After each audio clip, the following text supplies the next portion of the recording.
Hi everyone, চলে এলাম নতুন একটি ব্লগ নিয়ে, তাও আবার অনেক দিন পর। তোমরা সবাই কেমন আছো? এই ব্লগটা একটু বড়, ওই জন্য দুটো পার্টে দিয়েছি। এটা প্রথম পার্ট। আমরা একটা জায়গায় বেরিয়ে পড়েছি, তো গন্তব্যস্থল হলো গুলমা। আমার হাজবেন্ডের ছুটি ছিল, ভাবলাম দিনটাকে নষ্ট কেন করব, না ঘরে বসে দিনটাকে কাজে লাগিয়ে নিই। বর্ষাকালে গুলমার সৌন্দর্য অপূর্ব, কিন্তু শীতকালে কেমন লাগে ওই জন্য দেখতে যাচ্ছি। আজকের ওয়েদারটাও ছিল পরিষ্কার আর মিষ্টি, হালকা রোদ আর হালকা বাতাসের আনাগোনা। এর আগেও আমি গুলমা গিয়েছি, কিন্তু তখন আমি জানতাম না ওটা গুলমা বলে। অ্যাকচুয়ালি আমি যখন নতুন নতুন শিলিগুড়িতে আসি, অনেক রাস্তাঘাট জায়গা চিনতাম না, তো ওই জন্য তখন জানি না, কিন্তু এখন অনেক রাস্তাঘাট জায়গার নামও চিনেছি এবং জেনেছি। সময়ের সাথে সাথে মানুষকে সব কিছু চিনতে হয়, জানতে হয়, যেটা আমিও চিনতে পেরেছি এবং জানতে পেরেছি।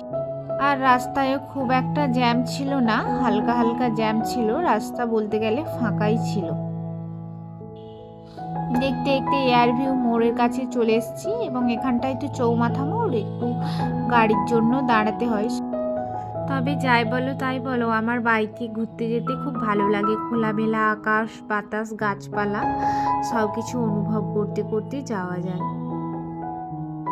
এই যে সিগন্যাল গ্রিন হয়ে গেছে আর আমাদের গাড়িটাও ছেড়ে দিয়েছে।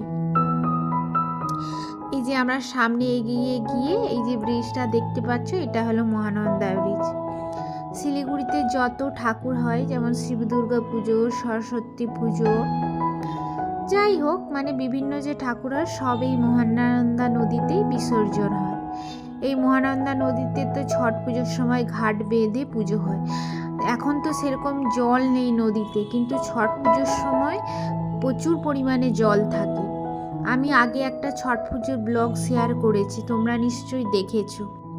আর দুর্গাপুজোতে সমস্ত ঠাকুর এই নদীর ধারে এসে জমা হয়, দেখতে কি সুন্দর লাগে। তোমাদের সাথে গল্প করতে করতে চম্পাশাড়ির বাজারে এসে পৌঁছে গেছি। এখানে খুব সুন্দর তাজা সবজি পাওয়া যায় এই বাজারে। তোমাদের দিকে একটা সবজির কথা বলি, এই সবজিটা নতুন উঠেছে, সেটা হলো এঁচোড়। এঁচোড় তোমাদের কার কার খেতে ভালো লাগে আমাকে জানিও, আমার কিন্তু এঁচোড় খুব ভালো লাগে।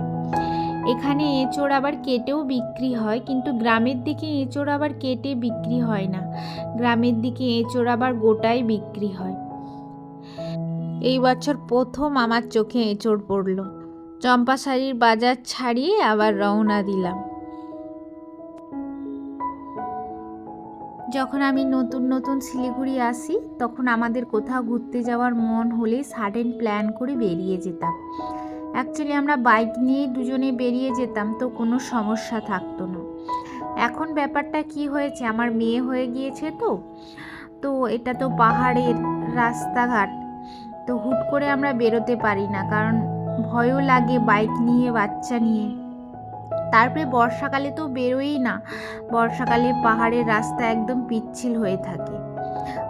তোমাদের সাথে গল্প করতে করতে আমি একটা জিনিস লক্ষ্য করলাম, রাস্তার মাঝখানে মাঝখানে একজন স্মরণীয় ব্যক্তিত্বের স্ট্যাচুও করা আছে।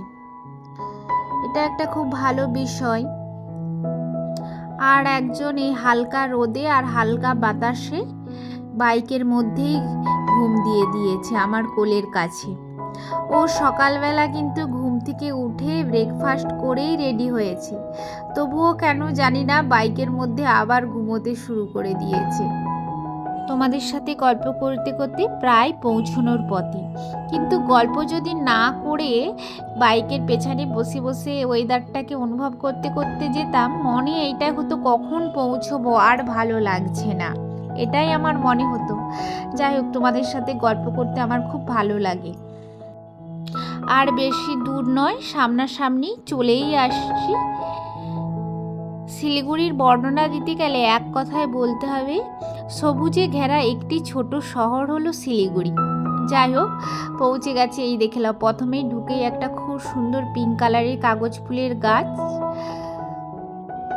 আর আমরা এসেই খেতে বসে গেছিলাম মোমো, কারণ মোমোটা আমার ফেভারিট। আর ঘুরতে এসে মোমো না খেলে যেন মনে হয় কিছু একটা খাওয়া হয় না। চলো বাই বাই, দেখা হবে পরের পর্বে।